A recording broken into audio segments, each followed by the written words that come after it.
Hoy nos toca la tercera parte de nuestra serie sobre el Salmo 37. Estamos haciendo un paseo del Salmo 37 y tenemos el día de hoy un invitado muy especial. Durante la pandemia, Dios trajo a la iglesia una parejita joven y a partir de ahí nos hicimos muy buenos amigos con este muchacho. Y Dios le ha dado realmente el don de la palabra, el don de la predicación, al punto que no solo predica, sino que enseña a predicar. A su joven edad, Dios lo ha llevado a través de muchos países en el mundo, enseñando a predicar. Él es el coordinador de un programa internacional que viene de Inglaterra que se llama Langham Predicación. Es un programa que se dedica a capacitar predicadores para que hagan dos cosas importantes. La primera es que prediquen lo que la Biblia dice. Y la segunda es que lo prediquen bien. Son dos detalles muy importantes, porque hay muchos que predican bien, pero predican cualquier cosa. Y hay otros que dicen lo que la palabra de Dios dice, pero lo dicen de una manera que no la logramos entender. Y este ministerio se ocupa de enseñarte a tener herramientas para ver lo que la palabra de Dios realmente dice y poderlo transmitir de una manera que sea inteligible, entendible y aplicable para el cristiano de hoy. Entonces hoy tenemos la alegría de tener entre nosotros a alguien que es de la casa, es parte de la iglesia, es líder de un grupo de conexión de jóvenes adultos, específicamente de jóvenes adultos con bebés. Si eres una pareja que tiene bebés, háblale a la salida para incluirte en su grupo. Pero además, como les dije, es una persona que ha predicado alrededor del mundo y hoy predica con nosotros. Recibamos con un fuerte aplauso a Esteban Améztegui, por favor.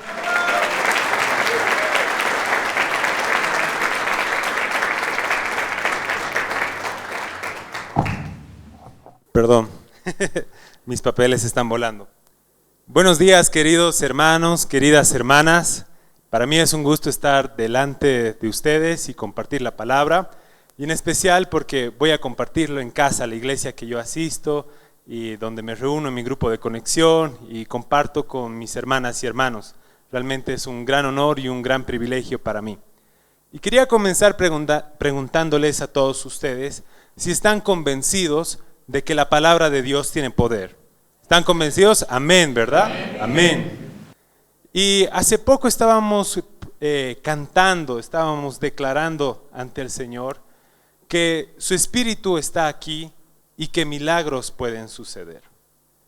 Y en ese sentido quería preguntarles si acá y ahora todos nosotros tenemos necesidad de escuchar la palabra de Dios. ¿Amén? Amén. Amén. Entonces, para darles mayor seriedad a nuestra lectura de la palabra, les voy a pedir que se pongan de pie y que leamos juntos el texto bíblico de la prédica del día de hoy. Yo voy a leer un verso y ustedes leen en coro el segundo verso. Salmos 37 del 21 al 31. Los malvados piden prestado y no pagan, pero los justos dan con generosidad. Los benditos del Señor heredarán la tierra, pero los que le maldicen serán destruidos. El Señor afirma los pasos del hombre cuando le agrada su modo de vivir. Podrá tropezar, pero no caerá, porque el Señor lo sostiene de la mano. Fui joven y ahora soy viejo, pero nunca he visto al justo en el abandono, ni que sus hijos mendiguen pan. Prestan siempre con generosidad, sus hijos son una bendición. Apártate del mal y haz el bien, y siempre tendrás donde vivir. Porque el Señor ama la justicia y no abandona a quienes son fieles. El Señor los protegerá para siempre, pero acabará con la descendencia de los malvados. Los justos heredarán la tierra, y por siempre vivirán en ella. La boca del justo imparte sabiduría, y su lengua emite justicia. La ley de Dios está en su corazón, y sus pies jamás resbalan. Esa era la Nueva Versión Internacional. Pueden tomar asiento, hermanos. Normalmente cuando nuestra sociedad valora algo o admira algo, empezamos a ver un montón de libros, títulos, cursos sobre eso, ¿no? Y normalmente me he dado cuenta que en este último tiempo se está destacando mucho la importancia de la persona exitosa. La persona exitosa es admirada el día de hoy. Y por eso hemos hecho una encuesta durante la semana preguntando para el mundo, para nuestra sociedad actual, ¿qué es considerado una persona exitosa? Y hemos tenido respuestas bien interesantes. Acá podemos ver una nube de palabras con lo que más ha destacado. Las palabras que más se repiten se hacen más grandes y las que no se repiten tanto están ahí pero un poco más pequeñas. Y qué interesante, la palabra más grande de lo que las personas consideran a alguien exitoso es una persona que tiene dinero. Lo segundo es, tiene un buen trabajo, tiene un buen negocio. Lo tercero es una persona que tiene influencia. Lo cuarto, tiene propiedades lujosas, autos, casas, tiene una finca. Lo quinto era inversiones, no solamente tiene dinero ahorrado, sino tiene dinero que trabaja para hacer más dinero. Por último, es su propio jefe, tiene mentalidad de tiburón, siempre está viendo cómo puede ganar más y por último tiene títulos. Wow, es una persona excelentísima que es muy reconocido en todo el mundo.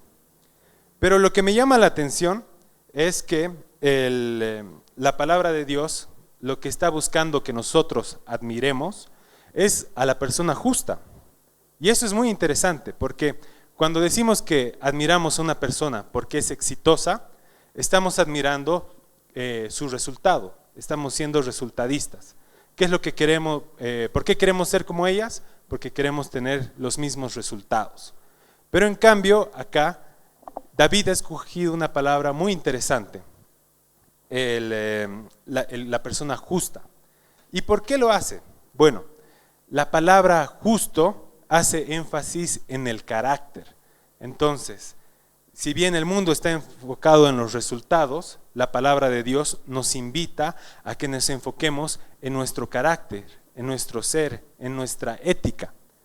Y en eso tiene muchas cosas para decirnos este salmo. Pero pensemos primero, ¿qué significa ser justo para el primer auditorio que ha escuchado este salmo? ¿Qué significa para alguien del Antiguo Testamento que vivía en la Israel antigua? ¿Qué significaba ser justo para ellos? Para ellos el ser justo es ser alguien que cumple la misión de Dios, que cumple la ley de Moisés. ¿Por qué cumple la ley de Moisés? Lo hace porque era su forma de demostrar su obediencia, su devoción y su amor hacia Dios. Entonces, un buen creyente en ese entonces era quien cumplía la ley. ¿Por qué cumplía la ley? Porque amaba a Dios. De esa forma se lo demostraba. Y la ley de Moisés tenía muchos acápites que promovían que tengamos un trato justo con los demás. Eso significaba no aprovecharnos de los demás, pero también significaba que había muchas leyes para la protección de los más vulnerables. La ley de Moisés se preocupaba por las personas pobres, por las personas que estaban desprotegidas y las que corrían mucho riesgo. En ese sentido, podemos ver, por ejemplo, la ley de la espiga. La ley de la espiga, el año sabático, la protección de huérfanos, viudas y extranjeros y el diezmo para los pobres. La ley de la espiga consistía que si tú tenías un cultivo, tenías una cosecha, tenías que dejar, no tenías que recogerlo todo, sino que tenías que dejar una parte para que las personas pobres, los extranjeros y las viudas puedan recogerlo y puedan alimentarse de eso. El año sabático significaba que cada 7 años dejaban la tierra descansar y las familias que tenían esas propiedades se alimentaban de lo que la tierra cosechaba naturalmente, y también los extranjeros se alimentaban de esa cosecha. La ley del año del jubileo es cada 50 años se perdonaban las deudas y se liberaban a los esclavos. ¿Se imaginan? Sería muy lindo que suceda eso ahora, ¿no? Y por último, pero no menos importante, había la ley del diezmo para los pobres. ¿Qué significaba eso? Cada 3 años, todo el diezmo que se recolectaba se lo daba a los pobres y a los levitas que no tenían ninguna propiedad. Entonces, de esa forma podemos ver que Dios tiene un corazón, en su corazón, algo muy importante, la preocupación por las personas desfavorecidas. Y en eso ya comenzamos a entender un poco más lo que dice el texto bíblico. Comienza algo fuerte. Los malvados piden prestado y no pagan, pero los justos dan con generosidad. La persona malvada que pide prestado, en cierta forma, se está comprometiendo a algo. Tú me vas a dar dinero, pero yo algún día te lo voy a devolver. ¿Qué es lo que sucede? No lo está haciendo, no lo está cumpliendo. Está engañando a esa persona. Y al hacerlo, no solamente le está diciendo una mentira, sino también le está perjudicando. ¿Cuántos de nosotros aquí alguna vez se han tardado demasiado en pagarnos nuestro sueldo? ¿Pueden levantar la mano? ¿Cuántos se han tardado en pagarnos nuestro sueldo? Es algo bastante común, ¿verdad? ¿Y cómo vemos cómo podemos salir de esa situación? Mandamos mensajes de WhatsApp todo el tiempo, hacemos un par de llamadas inesperadas para la otra persona, vamos a visitar las oficinas, vamos a reclamar en su casa y muchas veces nos dicen, sabes, la situación está muy difícil, Esteban, la verdad no hemos vendido tanto, tú sabes la pandemia, tú sabes la guerra en Ucrania, y yo decía, claro, bueno, la situación está difícil, volveré nomás a mi casa. Cuando luego abro las redes sociales, se habían comprado un televisor nuevo para ver el mundial.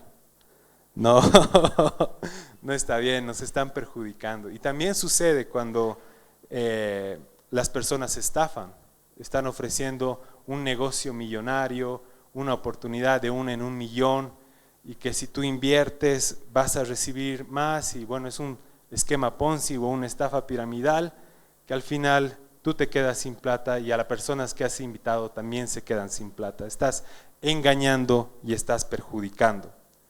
Pero hay otros ejemplos más, como esto, y me gustaría que veamos la comparación con el generoso.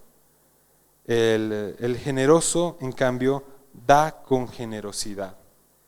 Como estábamos hablando de que la palabra de Dios tiene un corazón especial por los pobres y los más necesitados, la generosidad en ese sentido no es un acto de virtuosismo, no es qué bueno que soy yo, qué buena persona que soy, que doy a los necesitados y aprovecho de tomarme una foto para que todos vean. En cambio, la generosidad es un acto de justicia, es un acto de retribución. Yo no puedo estar bien si mi hermano está mal. Yo no puedo vivir en lujos si en cambio otros están necesitando cosas. Y eso es algo muy, muy importante que tenemos que tener en cuenta. Pero probablemente me digan, es algo del Antiguo Testamento, no tiene nada que ver con nuestra realidad de hoy, era otra ley. Pero déjenme decirles que el Nuevo Testamento es aún más radical. Bajo la ética del Nuevo Testamento, absolutamente todo le pertenece a Dios. Eso significa nuestras posesiones, pero también nuestras vidas. Así que nosotros somos meramente administradores. Administramos lo que Dios nos ha regalado y tenemos que ser buenos administradores. En ese sentido, es muy importante que entendamos que cuando damos nuestro diezmo, no es, ay, qué bonito, qué buena persona soy, qué buen creyente, estoy dándole algo a Dios, un regalo a Dios. No es un regalo a Dios, es lo mínimo que podemos hacer. Es lo mínimo, a Él le pertenece absolutamente todo. No es un tope, no es un acto de generosidad que hacemos a fin de año por Navidad, cuando recordamos hacerlo, sino es una muestra de devoción, es una práctica de demostrar el amor que le tenemos a Dios en obediencia. Y ustedes saben que, por ejemplo, en nuestra iglesia está comprometido con muchas organizaciones que se preocupan para el bienestar de nuestra sociedad. Así que no es dar el dinero para que, las personas en la cima tengan autos lujosos o avionetas, como muchas veces vemos en las redes sociales, sino es beneficiar al reino de Dios acá en la tierra. Pero probablemente ustedes estén preguntando, ¿realmente esto de ser generoso y de entregar nuestra vida a Dios, vale la pena? ¿Vale la pena todo este sacrificio? Y vemos qué dice la palabra. David dice, el Señor afirma los pasos del hombre cuando le agrada su modo de vivir. Me encanta cómo acá David resalta la palabra, sostiene de la mano. Les quería compartir una historia de Juan de la Cruz, quien era un creyente y quien era un siervo de Dios, que su orden en ese tiempo, en 1547 aproximadamente, estaban empezando a tener una vida un tanto lujosa, no tan austera o simple como proponía la palabra de Dios.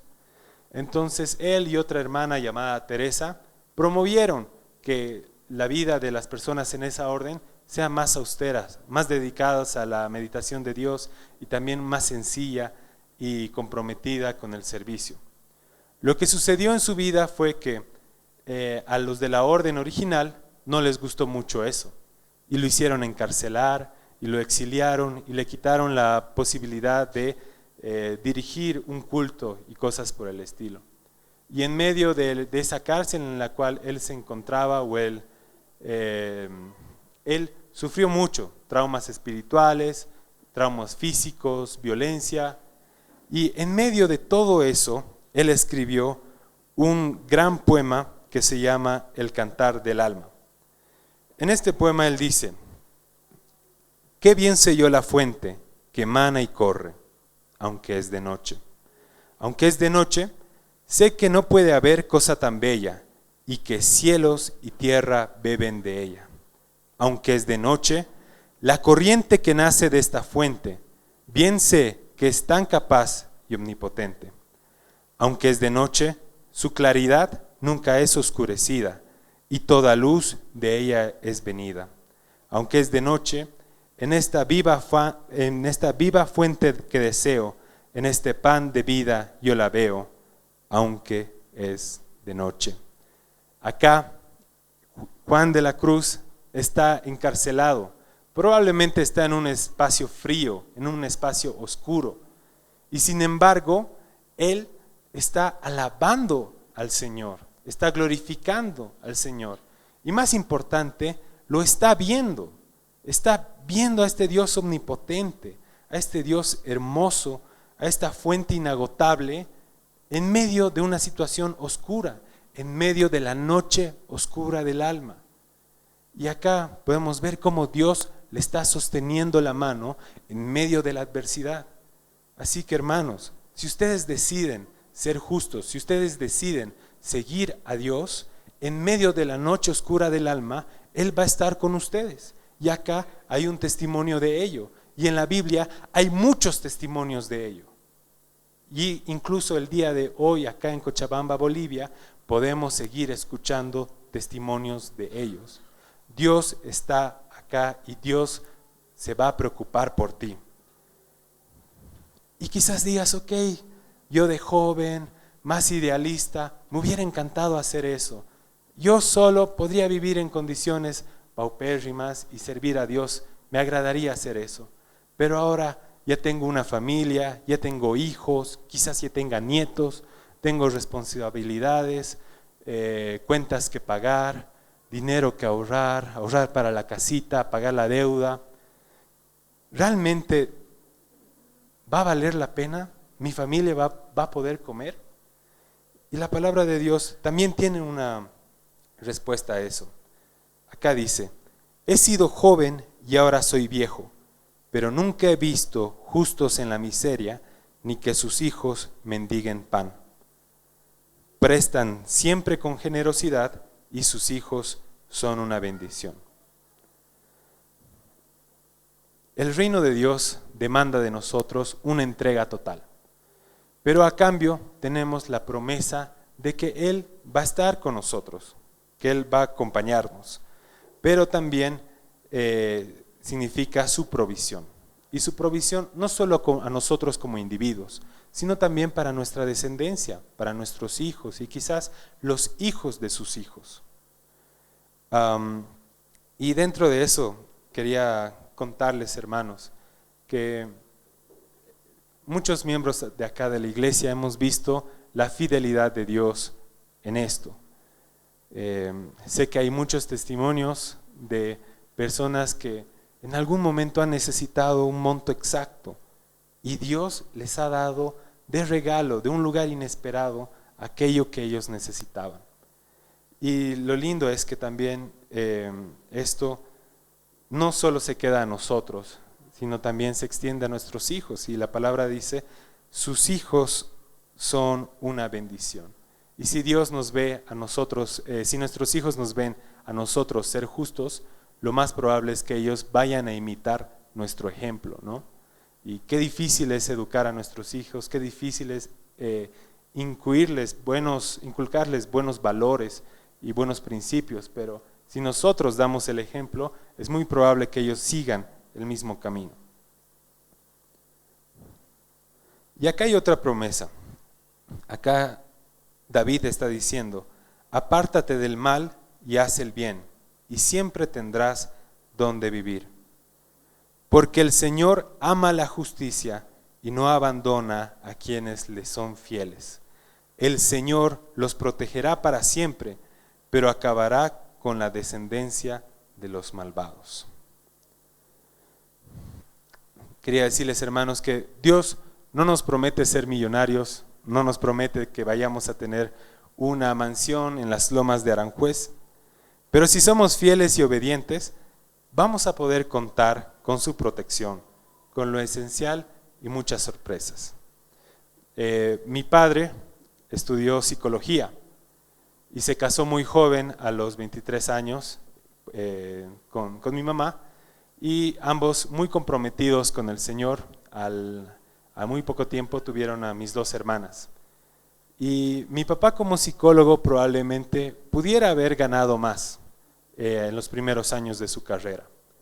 Y él trabajó en la misión universitaria, en el movimiento estudiantil, y tenía un trabajo muy demandante.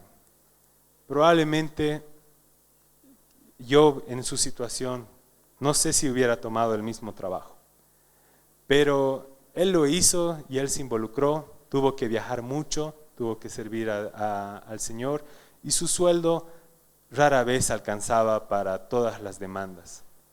Pero yo les puedo dar por testimonio que Dios ha provisto hermanas, hermanos que han velado por nosotros, que se han preocupado para las mensualidades en el colegio, han acompañado a mis hermanas cuando ellas han ido a estudiar a otras partes, y hasta el día de hoy, por ejemplo, cuando mi mamá se enfermó, la iglesia y la comunidad que él y mi madre han estado discipulando y acompañado tantos años, han sido de las primeras personas en traernos comidas durante las noches, en ayudarnos a conseguir tanques de oxígeno, en ir a hacer filas a Arbieto para llenar los tanques, y la iglesia igual se ha preocupado por nosotros y todo eso. Así que yo les puedo dar testimonio de eso, que en el testimonio de mi padre y también de mi vida, cómo Dios ha sido fiel y nos ha dado gratas sorpresas en momentos en que parecía que todo iba para mal.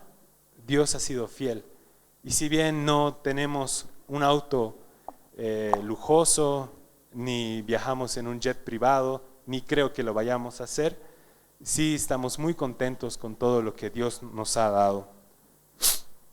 Y dentro de eso, hermanos, acá hay una promesa muy linda que dice que los benditos del Señor heredarán la tierra, pero los que Él maldice serán destruidos. Acá en el 28b, ese era el versículo 22, en el 28b dice, pero la descendencia de los malvados será exterminada, y los justos heredarán la tierra y por siempre vivirán en ella. Es muy normal que veamos las noticias y pensemos cómo todo lo malo está gobernando en nuestros países y en nuestra sociedad. Vemos noticias de narcotráfico, de líderes de narcotráfico, de ajustes de cuentas, cosas que no veíamos antes en Bolivia y cosas que están mucho peor en otros países de América Latina. Sin ir lejos, Ecuador era un país como nosotros, tranquilo, que si había narcotráfico estaba en el backstage, sucedía detrás de cámaras y quizás no se veía tanto en las calles, pero sin embargo en los últimos años esa decadencia ha crecido y ahora es un serio problema en ese país y parece que nosotros estamos yendo hacia el mismo destino. Pero hay una frase popular y que tiene origen en algo que Jesús dijo, que es: quien a hierro mata, a hierro muere. Y lo que realmente significa es, cuando tú lastimas a alguien, probablemente con la misma arma que has lastimado, tú vas a ser herido. Y vemos cómo esto se aplica a nivel de la justicia. El narcotraficante y los suyos suelen morir por ajustes de cuentas.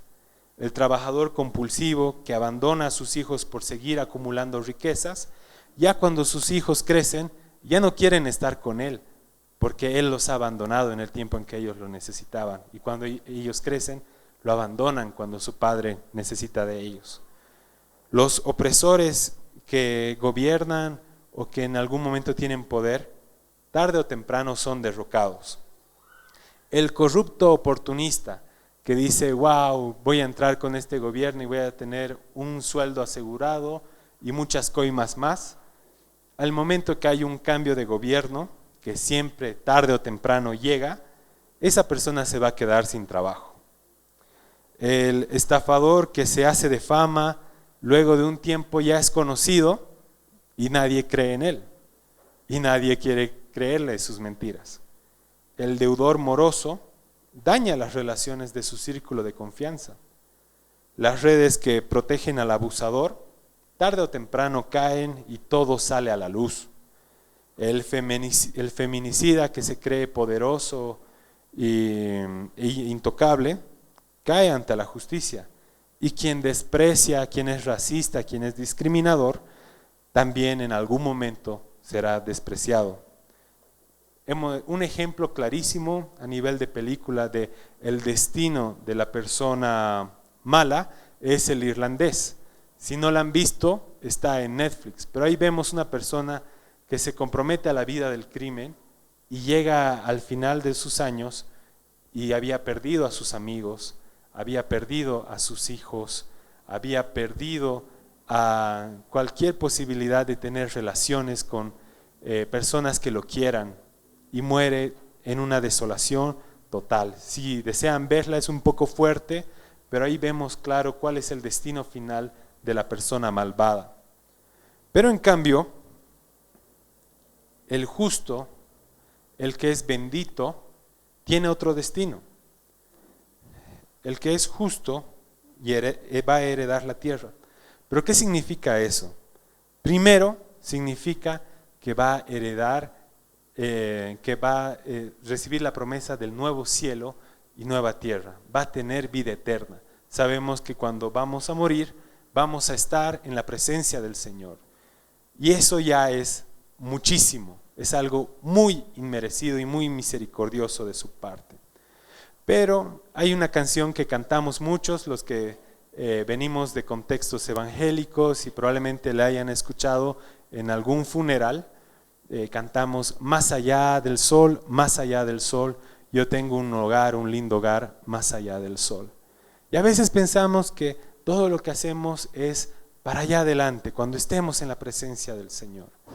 Pero en realidad Dios tiene promesas para el aquí y ahora. Dios nos promete bienestar para nosotros y para nuestra descendencia, para nuestra familia. Y lo más importante es que también nos permite participar en la misión de Dios de renovar y reconciliar todas las cosas. No solamente nos dice te va a ir bien y cuando mueras vas a ir al cielo, sino te extiende una invitación de que puedas hacer que la sociedad del día de hoy sea más justa, más correcta y más semejante al reino de los cielos. Y algo que realmente no tiene valor es que tenemos la posibilidad de vivir la plenitud de estar en su presencia. Y ya hemos visto en el canto del alma, el cantar del alma de Juan de la Cruz, en medio de la cárcel, en medio de la opresión, él estaba alabando a Dios y probablemente estaba en una plenitud total con él. Yo puedo dar testimonio que cuando orábamos por la sanidad de mi mamá, eran momentos muy muy duros para nosotros, pero el estar en la presencia de Dios en ese momento, no había nada igual a eso.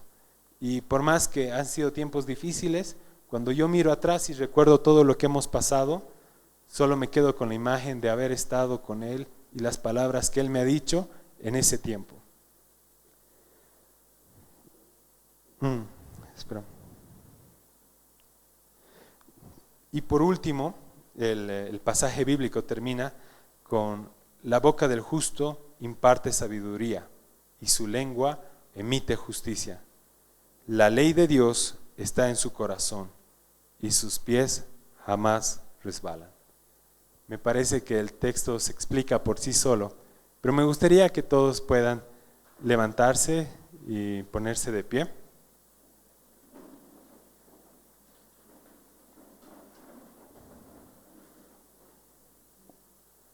Hermanas y hermanos, el reino de Dios y su justicia demanda de nuestra generosidad y debemos brindarla sin tener temor alguno a la adversidad, porque Él es justo y generoso y Él velará por nuestro bienestar, sorprendiéndonos con cosas que ni el más soñador de aquí puede imaginar. Estamos a la espera de su segunda venida y todavía nos rodea la maldad. Pero el malo tiene sus horas contadas porque será destruido por su propia maldad. La semilla de Dios está en medio nuestro y recibiremos su tierra por heredad. Entonces, clamemos Él, venga a nosotros tu reino y Él hágase tu voluntad, porque Jesús está aquí y ahora y quiere transformar nuestra ciudad. Seamos sal que preserva y luz que da claridad. Encarnemos su mensaje y proclamemos su justicia y su verdad. Amén. Amén, hermanos. Pongámonos en actitud de oración. Señor, cuando vemos este pasaje bíblico, te vemos a ti. Te vemos como un Dios justo y como un Dios generoso, Padre. Nos has prometido que vas a estar en medio nuestro, que cuando veamos la oscuridad es cuando más claro podamos percibir tu luz, Señor. Y también nos has prometido que ni a nosotros ni a nuestros hijos les va a faltar nada, Padre. Oramos, Señor, que la semilla del reino que está en nuestros corazones pueda crecer y dar fruto, que nuestra espiritualidad también se vea en actos de justicia, en actos de proclamación, en actos de retribución, Padre, con quienes más lo necesitan, Señor. Oramos, Padre, que tu Espíritu Santo, Señor, haga un milagro en nuestras vidas y que podamos arrepentirnos de los caminos de maldad, Señor, y que nos podamos parecer más a ti para que el mundo crea, Señor. Y oramos, Señor, que podamos ser obedientes a la hora de dar nuestro tiempo con quien más lo necesita, ser obedientes para dar nuestros diezmos y ofrendas, Señor, y así honrarte con nuestra devoción. Y oramos, Señor Jesús, que podamos experimentar la plenitud de vivir en tu presencia y que recordemos día y noche, Señor, que no hay nada comparado a estar delante de ti, Señor. Mueve el Espíritu Santo en medio nuestro, Señor, y llévanos al arrepentimiento, Jesús. Nos arrepentimos de haber buscado cosas mejores, cosas materiales, experiencias como viajes, vacaciones, y nos hemos olvidado de quienes lo necesitan, Padre. Oramos para que podamos ser una iglesia que te honre, que sea una iglesia comunitaria, que sea una iglesia que preserve a la sociedad y que dé luz al barrio y que dé luz a nuestra cultura, Señor Jesús. Oramos, Señor, que tú puedas bendecir los diezmos y ofrendas que se darán el día de hoy, Señor. Te los entregamos con mucho amor, no como un pesar, no como una obligación, sino con la alegría de saber que esto a ti te agrada, Señor. Y oramos que esto que estamos sembrando, Padre, pueda dar fruto, Señor, y que podamos ver el reino de Dios en medio nuestro por medio de la forma en que nos relacionamos. En el nombre de Cristo Jesús, amén. Qué hermoso tiempo el que hemos tenido el día de hoy, queridos hermanos. Espero que el mensaje haya podido llegar a sus corazones y que podamos aplicar todo lo aprendido en el transcurso de la semana. No se olviden seguirnos a través de las redes sociales, estar al pendiente de las publicaciones y de las reuniones que tenemos en la iglesia. Que tengan una bendecida semana.